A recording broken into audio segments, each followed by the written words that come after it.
நலன், தமயந்தி, அன்னப்பறவை இவர்களின் முற்பிறவியை பற்றி தங்களுக்கு தெரியுமா? சரி, இதோ பார்ப்போம்.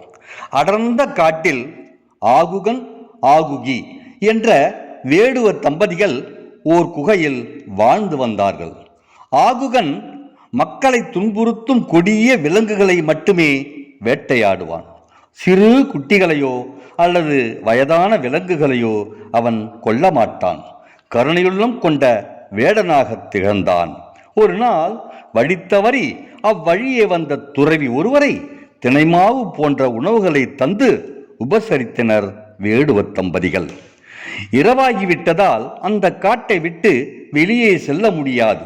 அதனால் குகைக்குள் துறவியையும் ஆகுகையும் தங்க வைத்தான் வேடன். அந்த சிறிய குகைக்குள் இருவர்தான் தங்க முடியும் என்பதால் வேடன் வெளியில் தூங்கினான்.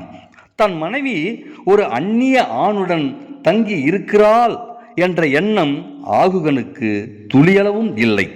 தன் மீது நம்பிக்கை வைத்த வேடனை முனிவர் பாராட்டினார்.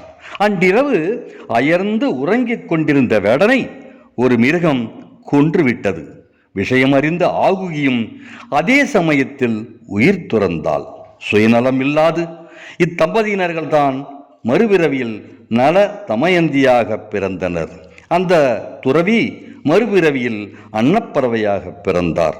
நலன் நிடத நாட்டின் இளவரசனாக காணப்பட்டான். இவ்வாறு இருக்க ஒரு நாள் அன்னப்பறவையை கண்டான் நலன்.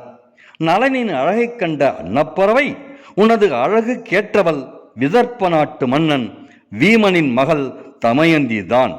அவள் பேரழகி, அவளை திருமணம் செய்து கொள்.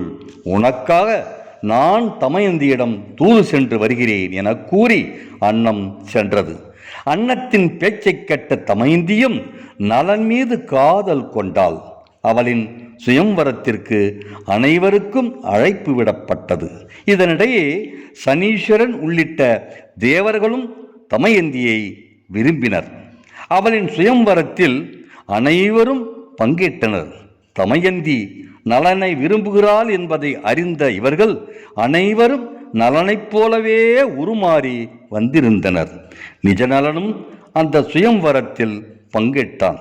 புத்திசாலியான தமயந்தி உண்மையான நலனுக்கே மாலையிட்டாள். இவர்களுக்கு இந்திரசேனன், இந்திரசேனை என்ற குழந்தைகள் பிறந்தனர். 2 குழந்தைகளை பெற்று நலமாக வளர்ந்து வந்தார்கள் நலத்தம்பதியினர்.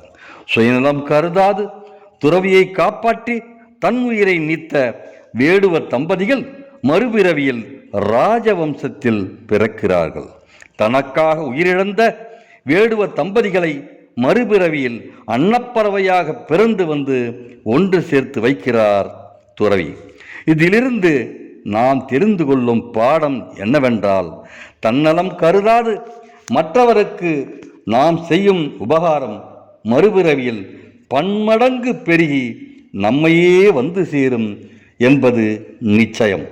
நலன், தமயந்தி, அன்னப்பறவையின் முற்பிறவியை பற்றி தெரிந்து கொண்டீர்களா? நன்றி, வணக்கம்.